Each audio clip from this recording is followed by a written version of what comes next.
Llegamos hoy, amigo oyente, a la tercera epístola del apóstol Juan. Ya hemos tenido oportunidad de observar la primera epístola, así como también la segunda epístola del apóstol Juan. Es la opinión de muchos expositores de la Biblia que lo último que Juan escribió fueron estas epístolas y no el libro de Apocalipsis. Nosotros también tomamos este punto de vista. Eso indica que estas epístolas fueron escritas hacia el final del primer siglo, allá entre los años 90 y 100 después de Cristo. Es algo difícil poder señalar la fecha exacta de estas cartas. Probablemente Juan escribió estas tres epístolas en la misma época, posiblemente muy cerca la una de la otra. No creemos que hubiera mucha diferencia de tiempo entre una y otra epístola. Ahora ya hemos visto que Juan ha enfatizado el hecho de que la familia de Dios se mantiene unida por medio del amor, y que los hijitos deben amarse los unos a los otros. Juan nos presenta claramente que si ellos no hacen eso, entonces no son hijos de Dios, porque los hijos tienen amor por aquellos que pertenecen a su familia. Eso es algo normal aún en una relación natural aquí en la tierra. Sin embargo, en la segunda epístola, Juan nos presenta una advertencia tremenda de que hay algunos apóstatas hoy, hay muchos anticristos, hay muchos engañadores, y que un hijo de Dios, un creyente, no debe amar a esta clase de gente. Los hijos de Dios no tienen que preocuparse por el bienestar de ellos, en el sentido de recibirlos en sus propios hogares. En realidad, tienen que tener mucho cuidado y cerciorarse de que aquellos que reciben en sus hogares, aquellos que ellos sostienen financieramente, son personas que se mantienen fieles a la palabra de Dios. Es decir, que creen en la deidad de Cristo, que creen que Él fue Dios manifestado en carne. Juan dijo que aquel Verbo fue hecho carne, y ya había dicho anteriormente que el Verbo era Dios, Dios manifestado en la carne. Esa era la morada de Dios, tabernáculo en carne humana, y esto es lo que es verdaderamente esencial. Y hasta que una persona llegue a creer en eso, no tiene un Salvador, por supuesto, porque Él es sencillamente un hombre para ellos. Y amigo oyente, permítanos decirle que si Él es nada más que un hombre, entonces usted no tiene un Salvador, y no hay razón para recordar su nacimiento, para recordar su muerte o su resurrección, si Él es nada más que un hombre. Así es que es de suma importancia que nosotros reconozcamos que Él es Dios, manifestado en la carne, y que su obra en la cruz del Calvario fue una obra que tiene poder para salvarnos, que hay poder en la sangre, y todo eso a causa de quién es Él. Él murió y Él resucitó corporalmente. Por tanto, aquellos que niegan esto no deben ser recibidos en la iglesia, ni deben tener el apoyo de la iglesia. Juan aún expresó en su segunda epístola, que ya estudiamos, en el versículo 10, que ni siquiera se le debe decir bienvenido, o sea, ni siquiera se le debe ayudar o dar apoyo para no hacerse partícipe de sus obras malas, para no hacerse socio de él. De modo que el Hijo de Dios, el creyente, debe tener mucho cuidado y conocer a la persona que sostiene o apoya. Bien, llegamos ahora a la tercera epístola, y existe cierta similitud.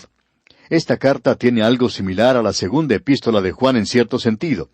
En primer lugar, debemos decir que es personal en su carácter. También lleva el tema de la verdad. Nuevamente aquí es de mucha importancia.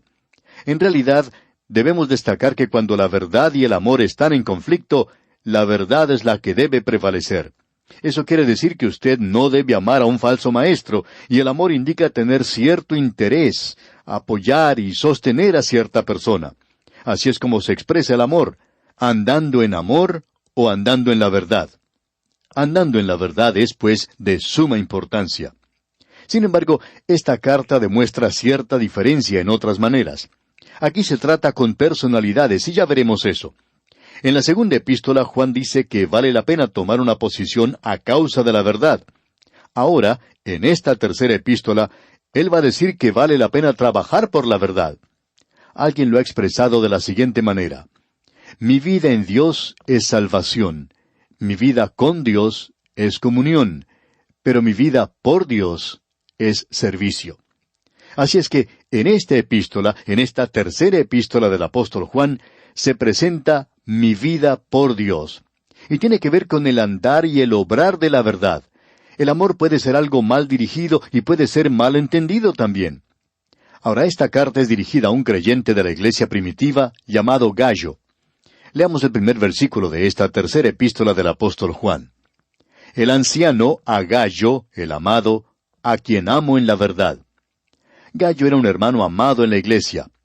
Él le llama amado 4 veces en esta epístola. Él es un hermano amado a quien Juan conocía y amaba en el Señor. Juan escribe una carta a este hermano y aparentemente él estaba en una iglesia local.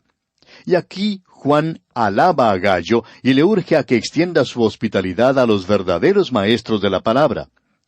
Gayo tenía la reputación de hacer eso, es decir, que él no solo andaba en el amor, sino que él andaba en la verdad, porque él solo apoyaba a los verdaderos maestros. Luego vamos a conocer a otro hermano llamado Diótrefes. Este pertenecía a la misma iglesia a la que pertenecía Gayo, y le gustaba tener el primer lugar. Probablemente usted ya ha conocido a Diótrefes. Siempre hay uno de estos en la mayoría de las iglesias. Es una persona a quien le gusta tener la preeminencia. Luego hay otro hermano, Demetrio. Es un creyente maravilloso. Todos dan testimonio de Demetrio y aún la verdad misma, dice aquí Juan. Amigo oyente, los hombres son juzgados en su relación a la verdad. Lo que Juan expresa aquí y que nosotros vamos a considerar, lo vemos en el versículo 2, donde leemos, Amado, yo deseo que tú seas prosperado en todas las cosas y que tengas salud, así como prospera tu alma. Aparentemente, Gayo no estaba gozando de buena salud, pero aún con ese impedimento, él había recibido a los maestros bíblicos que estaban viajando en aquel día. Como dijimos en nuestro programa anterior, había muchos de ellos que iban de un lugar a otro enseñando la palabra de Dios y haciendo la obra misionera. Gayo los recibía en su casa, los atendía, los hospedaba. Él no solo era un hombre de buen corazón, él no solo andaba en amor, sino que andaba en la verdad, y también los examinaba, y a pesar de su mala salud, él podía estar muy activo en este asunto. Así es que él es la primera persona que observamos aquí. Creemos que si observamos a este hombre, nos dirá mucho más en cuanto a esta maravillosa epístola. El autor de estos estudios bíblicos, el Dr. J. Vernon McGee, contaba que él predicó en una ocasión un sermón sobre el tema «Usted lo puede encontrar en las páginas amarillas», esto en referencia al directorio telefónico. Y él tomó 2 hombres de esta tercera epístola del apóstol Juan, y se refiere a Diótrefes y a Demetrio. Y también tomó a Demas, de quien el apóstol Pablo hace mención en su epístola a los Colosenses, capítulo 4, versículo 14. Él había sido compañero de labores del apóstol Pablo, pero había regresado al mundo porque amaba al mundo y abandonó al apóstol Pablo. Y la razón por la cual el Dr. McGee juntó estos 3 nombres en su mensaje es porque los 3 comienzan con la letra D: Demas, Diótrefes y Demetrio. Y él dice que hubiera hablado también de Gayo si su nombre hubiera sido Dayo, es decir, que en lugar de comenzar con la letra G, hubiera comenzado con la letra D. Pero, en fin, este hombre Gayo es el primero que se menciona en esta epístola.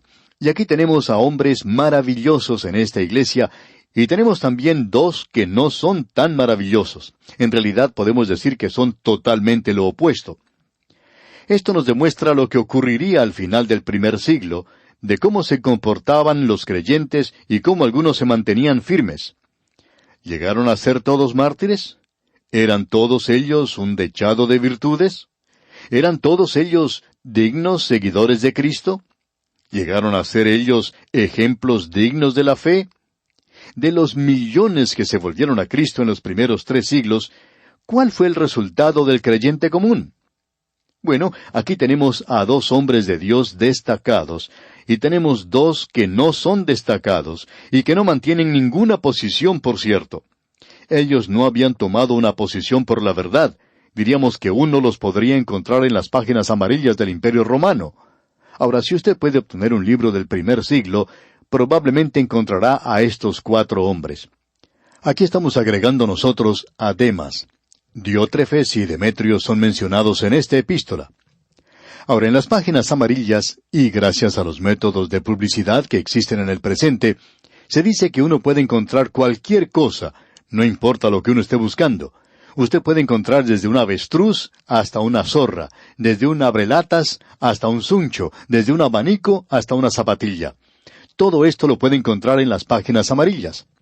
Ahora, aquí en la palabra de Dios, usted puede encontrar a dos hombres que deberían haber estado en las páginas amarillas porque ellos eran amarillos. Tenemos a dos hombres que se mantuvieron firmes por la fe de Dios. Y no estamos hablando en cuanto a Demas, por supuesto, porque Pablo podía decir que él le había abandonado. ¿Y qué nota más trágica decir esto en cuanto a Demas? Él era un creyente profesante, no un creyente genuino.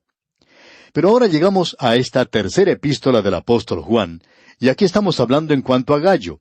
Y en el primer versículo de esta tercera epístola del apóstol Juan leemos, el anciano a Gayo, el amado, a quien amo en la verdad.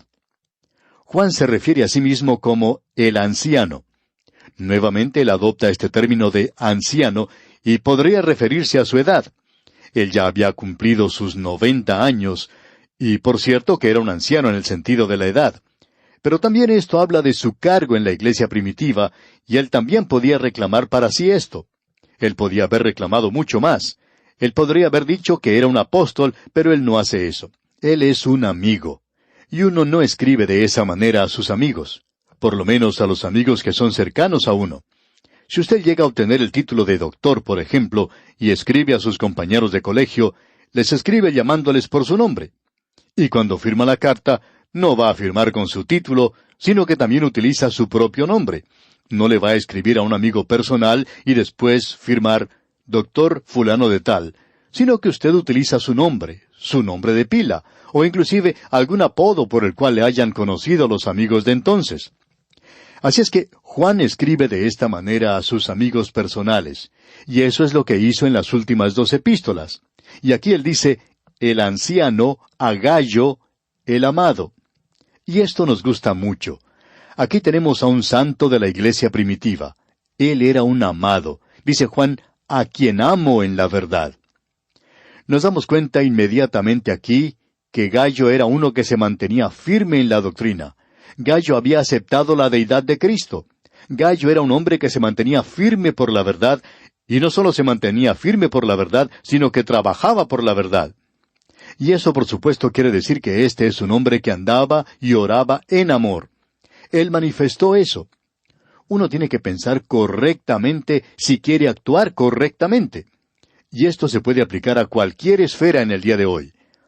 Y regresamos ahora otra vez al versículo 2 que ya mencionamos anteriormente, pero leámoslo una vez más. Dice, Amado, yo deseo que tú seas prosperado en todas las cosas, y que tengas salud, así como prospera tu alma. Juan aparentemente tenía un gran aprecio por Gayo. Era posiblemente un amigo muy íntimo de Juan, y le llama amado. Él expresa francamente que quiere verle prosperar, no solo financiera o materialmente, ya que aparentemente este era un hombre de recursos, posiblemente rico, sino que él dice que tengas salud, así como prospera tu alma. Posiblemente no estaba gozando de buena salud, y Juan deseaba que este hombre prosperara también espiritualmente. Ahora hay muchos creyentes que están enfermos espiritualmente. Puede que tengan buena salud físicamente, pero están enfermos en cuanto a salud espiritual. Y por cierto que es algo bueno que un hijo de Dios, que un creyente, tenga buena salud espiritual y físicamente. Es maravilloso el tener buena salud física. Y hay muchos que no la aprecian sino hasta cuando llegan a perderla. Pero una buena salud espiritual es algo que señalamos cuando estudiamos la primera epístola del apóstol Pedro. Lo que la salud es para el cuerpo es la santidad para la vida espiritual del creyente. El estar sano espiritualmente es el tener santidad, crecer en la gracia y el conocimiento de Cristo. Así es que la gracia de Gayo y su andar en la verdad eran notados por aquellos que le visitaban. Aquellos que viajaban, esos misioneros, esos evangelistas, informaban esto a Juan. Ellos decían, bueno, cuando uno tiene la oportunidad de visitar la iglesia a la cual va Gayo, puede notar que él es uno de los líderes de esa iglesia, una persona maravillosa. No solo es una persona rica, sino que es una persona muy generosa. Yo pude visitarle en su hogar, en efecto, yo me alojé en su casa. Y Juan tiene algo más que decir en cuanto a él aquí en el versículo 3. Leamos. Pues mucho me regocijé cuando vinieron los hermanos y dieron testimonio de tu verdad, de cómo andas en la verdad. No podemos entrar en detalles aquí, pero como ya hemos visto, Este es el testimonio que otras personas daban en cuanto a Gallo. Este era el juicio que ellos se habían formado de él. Era una persona maravillosa, sencillamente. Vamos a poder apreciar en esta epístola que Juan puede quitarle la piel a los demás. Él, por cierto, que va a quitar la corteza. Quizá no le toque a usted, amigo oyente, pero por cierto que me va a tocar a mí. Y vamos a entrar en esto, Dios mediante, en nuestro próximo programa. Que Dios le bendiga es nuestra ferviente oración.